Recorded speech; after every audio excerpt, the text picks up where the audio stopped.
ಮತ್ತೆ ಬಂದ್ರೆ ನಮ್ಮ ಮನೆಗೆ ಆಗಮನ್ ನಿಮ್ದು. ಮೈದುನ, ಬರಗಾಲ ಬಂದು ಕೆಲಸ ಯಾವುದು ಸಿಗ್ತಾ ಇಲ್ಲ. ನೀನೇನಾದ್ರೂ ಕೆಲಸ ಕೊಡ್ತೀಯ ಅಂತ ಹುಡ್ಕೊಂಡು ಬಂದಿದ್ದೀನಪ್ಪ. ಕೆಲಸ ಇರಲಿಲ್ಲ ಅಂದ್ರೆ ಯಾರ ಮನೆ ತಗೊಂಡು ಮಾಡ್ಬೇಕಾಗಿತ್ತಲ್ಲ. ಮೈದುನ, ಯಾಕಪ್ಪ ಈ ರೀತಿ ಚುಚ್ಚಿ ಮಾತಾಡ್ತಾ ಇದೀಯಾ? ನೋಡು, ಹೊಟ್ಟೆ ತುಂಬಾ ಹಶ್ವಾಗ್ತಾ ಇದೆ. ಒಂದೇ ಒಂದೊತ್ತು ಊಟ ಕೊಡಪ್ಪ, ಊಟ ಕೊಡು. ನಾವು ನಿಯತ್ತಿನಿಂದ ದುಡಿದ ನಿನ್ನ ಸೇವೆ ಮಾಡ್ತೀವಪ್ಪ, ನಿನ್ನ ಸೇವೆ ಮಾಡ್ತೀವಿ. ಕೆಲಸ ಇಲ್ಲ ಅಂತ ಮಾತ್ರ ಹೇಳ್ಬೇಡಪ್ಪ, ಕೆಲಸ ಇಲ್ಲ ಅಂತ ಮಾತ್ರ ಹೇಳ್ಬೇಡ. ಕೆಲಸ ಕೊಡುತ್ತೇನೆ, ಆದ್ರೆ ಅನ್ನ ಕಾರ್ಯಕ್ಕೆ ಕೊಡುತ್ತೇನೆ. ಆದ್ರೆ ಕಂಡೀಷನ್ ಹಾಕ್ತೀನಿ. ಕಂಡೀಷನ್ ನಂಬರ್ 1, ನೀನು ನನ್ನ ಹೆಂಡತಿಗೆ ಅನ್ನ ಹಾಕ್ತೀನಿ ಅಂತ ಗೊತ್ತಾಗಬಾರ್ದು. ಕಂಡೀಷನ್ ನಂಬರ್ 2, ನಾನು ಹೆಂಡತಿ ಏನ್ ಕೆಲಸ ನಿಯತ್ತಾಗಿ ಮಾಡಬೇಕು. ಕಂಡೀಷನ್ ನಂಬರ್ 3, ನಾನು ಹಾಕಿನ ನೀವು ಮಾಡಿದ ಕೂಲಿಗೆ ನಾನು ಭಿಕ್ಷೆ ಸಮಾನ. ಯಾಕಪ್ಪ? ಯಾಕೆ ನಿನ್ ಹೆಂಡತಿಗೆ ನಾವಿಬ್ರು ಅಣ್ಣ ಅದಕ್ಕೆ ಅಂತ ಗೊತ್ತಾಗ್ಬಾರ್ದು? ಯಾಕಂದ್ರೆ ನಾನು ಹೆಂಡತಿ ದೊಡ್ಡ ಶ್ರೀಮಂತರ ಮಗಳು. ನೀವೇ ನಾನು ಅನ್ನ ಹತ್ತಿ ಅಂತ ಗೊತ್ತಾದ್ರೆ ನಾನು ಮರ್ಯಾದೆ ಹೋಗುದಿಲ್ಲ.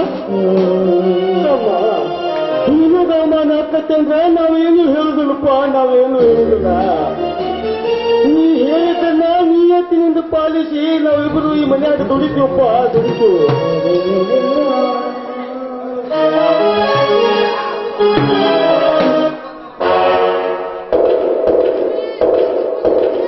ಏನ್ ಕಿರಣ್, ಬಂದ್ರೆ ಭಿಕ್ಷುಕರಿಗೆ ಭಿಕ್ಷೆ ನೀಡಿ ಕಳಿಸೋದನ್ನು ಬಿಟ್ಟು ನನ್ನವರು ತನ್ನವರು ಅಂತ ಮಾತಾಡ್ತಾ ಇದ್ರಲ್ಲ, ಇದೇನು ಹುಡುಗಾಟವೇನು? ಇವರು ಭಿಕ್ಷುಕರಲ್ಲ, ಕೂಲಿ ಮಾಡಲು ಬಂದ ಕೂಲಿ ಆಳುಗಳು. ಭಿಕ್ಷೆ ಬೇಡವ್ರಿಗೆ ಕೂಲಿ ಕೆಲಸ ಬೇಡ ಬರುತ್ತೇನು? ಬರುತ್ತೆ ತಾಯಿ, ನೀವ್ ಯಾವ ಕೆಲಸ ಹೇಳಿದ್ರು ನಾನು ಮಾಡ್ತೀನಿ. ಹಾಗಾದ್ರೆ ನಾನು ಊಟ ಬಿಟ್ಟ ಎಂಟಿನ ತಾಟನ್ನು ತೊಳೆ ಹೋಗು.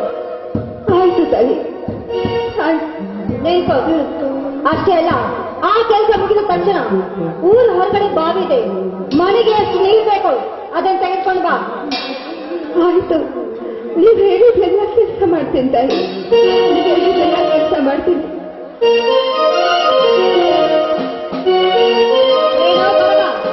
ಹಾಗೆ ನೋಡ್ತಾ ನಿಂತಿದೆಯಲ್ಲ, ನೋಡು, ಒಳಗಡೆ ಕೊಡ್ಲಿದೆ, ಅದನ್ನು ತೆಗೆದುಕೊಂಡು ಹೋಗಿ ಕಾಡಿನಲ್ಲಿ ಕಟ್ಟಿಗೆ ಮಾಡ್ಕೊಂಡು ಬಾ. ಹೋಗ್ತೀನಿ ತಾಯಿ, ಹೋಗ್ತೀನಿ. ಆದ್ರೆ ಅದಕ್ಕಿಂತ ಮೊದಲ ಒಂದು ತುತ್ತ ಅನ್ಯತೆ ಕೊಡುವ ತಿಂದು ಹೋಗ್ತೀನಿ. ಏನೋ ಭರಮ, ಮಾತಿಗೆ ಊಟ ಅಂತ ಬರ್ತಾ ಇದ್ದೀರಾ? ಕಂಡಿಲ್ವೇನು? ಅನ್ಬೇಡ ತಾಯಿ, ಹಾಗೆ ಅನ್ಬೇಡ. 3 ದಿವಸದಿಂದ ಊಟ ಇಲ್ಲದ ಕಾಲ ಕಳೆದನಿವ, ಕಾಲ ಕಳೆದನಿ. ನಿನ್ನ ಕಾಲಿಗೆ ಬೇಕು ಕೊಟ್ಟಿನವ, ಅನ್ನ ಹತ್ತುವ ಅನ್ನ.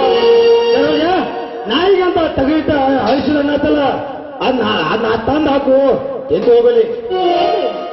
ನಾಯಿಗೆಂತ ಇಟ್ಟ ಹಳಸಿದ ಅನ್ನ ಖಾಲಿ ಆಗಿದೆ, ಮೊದ ಹೋಗಿ ಕೆಲಸ ಮಾಡು, ನಂತರ ನೋಡೋಣ. ಹೊತ್ತನು ಬಂದದನ್ನ ಅನುಭವಿಸಲೇಬೇಕಪ್ಪ, ಅನುಭವಿಸಲೇಬೇಕು.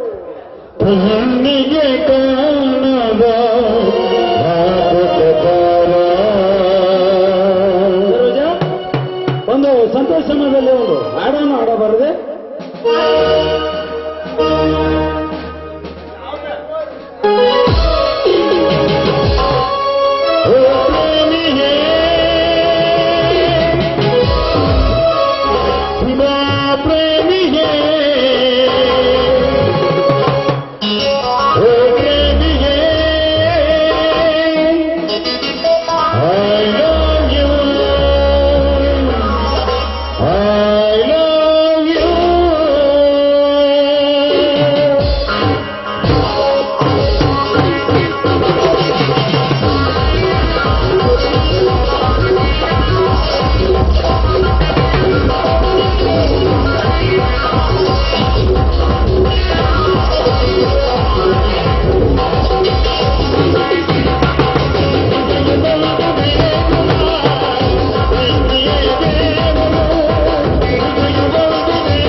ಒಳಗಡೆ